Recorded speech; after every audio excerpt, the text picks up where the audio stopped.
Welcome to TFC On The Road, where we track everything happening with Toronto FC.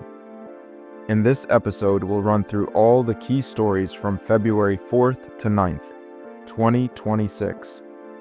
Rumors about a marquee striker signing, preseason action in Spain, off-season additions, and even a notable trade elsewhere in MLS. Grab your scarf and let's get started. February 4th, transfer rumblings and coaching philosophy. Reports noted that the Major League Soccer transfer window remains open until March 26th, meaning Toronto still have time to land a designated player caliber forward. Norwich City's Josh Sargent continues to be linked with the Reds after he refused to play for Norwich amid a bid from TFC.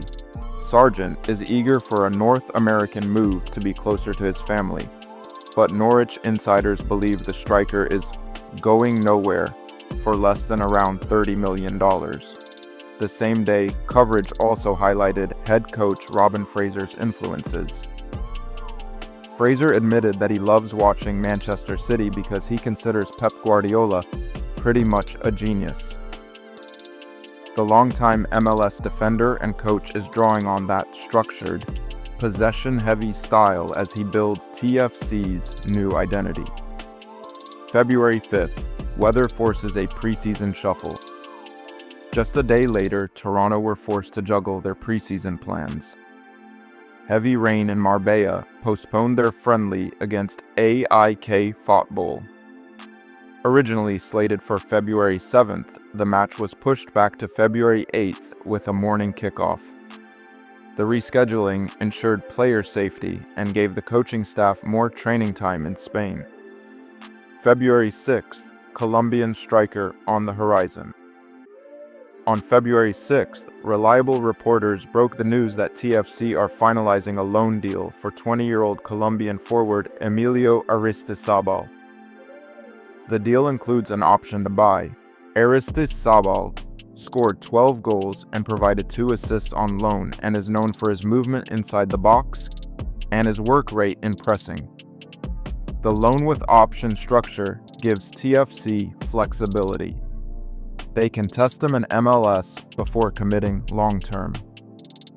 Another detailed rumor story noted that Aristizabal, son of Colombian legend Victor Hugo Aristizabal, tallies 12 first-team goals and stands 6'2".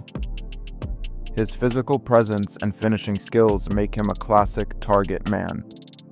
The hope is that he will compete with Deandre Kerr and Jules Anthony Vilsaint, while linking up with creative midfielders George Mihailovic and Jose Cifuentes.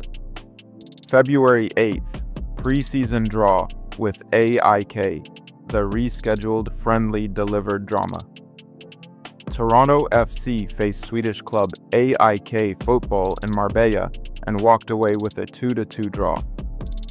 Early in the match, George Mihailovic whipped a cross into the box that Deandre Kerr headed home in the 13th minute, putting TFC ahead. AIK responded with a penalty in the 52nd minute and then took the lead late in the second half. But rookie Markus Cimermancic salvaged the result in stoppage time, finishing from close range to extend Toronto's unbeaten preseason. Coach Robin Fraser used the match to give minutes to veterans and youngsters alike. The first half lineup included new signings like Walker Zimmerman and William Yarbrough, while the second half featured Cimermancic and other academy graduates. The club also announced the remaining preseason schedule. Matches against Norwegian side Fredrikstad FK on February 11th and Ukrainian club FC Policia Zhytomyr on February 14th. After returning from Spain, Toronto opens the MLS season away to FC Dallas on February 21st and hosts the New York Red Bulls in the home opener on March 14th. February 9th, former TFC prospect on the move. Off the field, February 9th, news came from elsewhere in MLS, but still mattered to Toronto supporters. Waking the Red reported that 21-year-old wingback Jaquil Marshall Ruddy once a highly touted TFC homegrown, was traded from CF Montreal to the New York Red Bulls in exchange for midfielder Wiki Carmona. Marshall Ruddy, who debuted for Toronto at age 15 and has amassed over 100 MLS appearances, will reunite with former TFC captain Michael Bradley, now the head coach in New York. The move underscores how quickly MLS depth charts evolve and reminds Toronto fans of the club's ongoing roster churn. Off-season signings to remember. To give context, it's worth noting Toronto's major off-season acquisitions. Early in January, the Reds signed U.S. international defender and two-time MLS Defender of the Year Walker Zimmerman to a contract through 2028. A few weeks later, Toronto acquired veteran goalkeeper William Yarbrough on a one-year deal with an option for 2027. Yarbrough, a dual Mexican-American national, brings experience from Liga MX and MLS, and previously worked under Fraser in Colorado. The Reds also bolstered their left flank by signing Brazilian left-back Matheus Pereira from Portuguese side Santa Clara through 2028. General manager Jason Hernandez highlighted Pereira's acceleration and final delivery, expecting him to balance TFC's attack and defense. In summary, the week of February 4th to 9th saw Toronto FC fine-tuning their squad and style. The club continues to chase a marquee striker like Josh Sargent, while working to complete the loan of Colombian prospect Emilio Aristizabal. Robin Fraser's coaching philosophy, shaped by watching Pep Guardiola's Manchester City, is slowly taking shape on the pitch, as evidenced by the resilience shown against AIK.